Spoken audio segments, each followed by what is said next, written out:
Dialogues are a great way to tell stories in your game. All the code is available below for free. You can also get this asset pack along with my water system and moving platform system for free. I have a very basic setup here. I've got a dialog box with a character icon, the name of the character, and the dialogue line text, and also a continue button. I also created a very simple show and hide animation.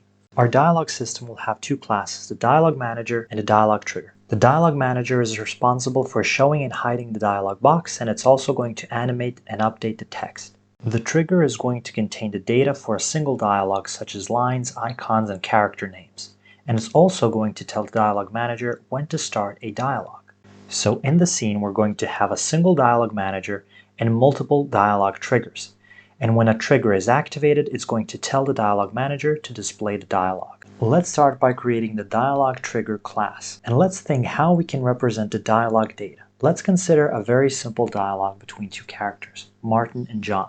Notice that we can think of this dialogue as a list of individual dialogue lines, which have a name, a dialogue line, and an icon.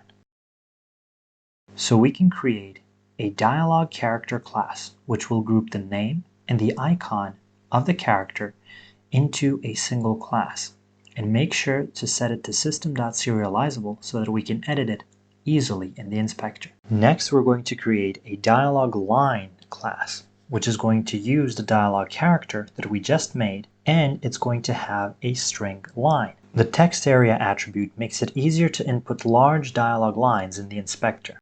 Once again, make sure that it's system.serializable.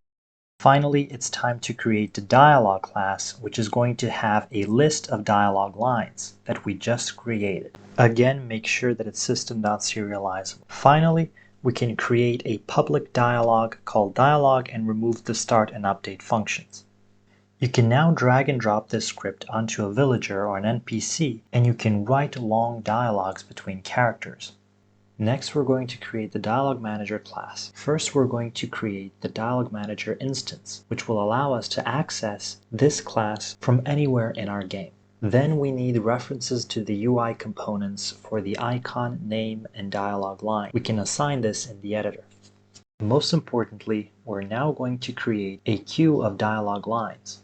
You can think of a queue as being similar to a list, but instead of using add, we are going to use enqueue to add elements to the back of the queue. When we use dequeue, the first element that was added will be the first element to be removed. This will make a bit more sense in a moment.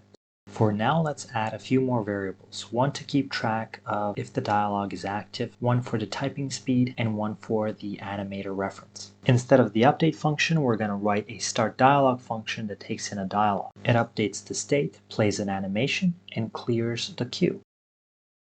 Then it goes through all the new dialogue lines and adds them to the back of the queue. Then we call display next dialogue line, which simply dequeues the first dialogue line and saves the value in the current line temporary variable. It then uses that information to update the sprite and the text. Finally, we call the type sentence coroutine, which just animates the text. Note that if the queue is empty, we ended the dialogue. In the type sentence method, we simply start with an empty string, and then we add each character to the end of the string to make it animate. When the dialogue ends, we update the state and hide the dialog box. That's the whole code. Congratulations if you made it this far. We are very close to the finish line. Back in our trigger dialog class, we need to add a trigger dialog method which calls the start dialog function in the dialog manager. Then on trigger enter 2D, we can check when the player collides and we trigger the dialog. Remember to add the trigger collider to your NPC. Also hook up the continue button to the display next dialog line method. And if you want, you can block your character input while a dialogue is active, and you should be good to go.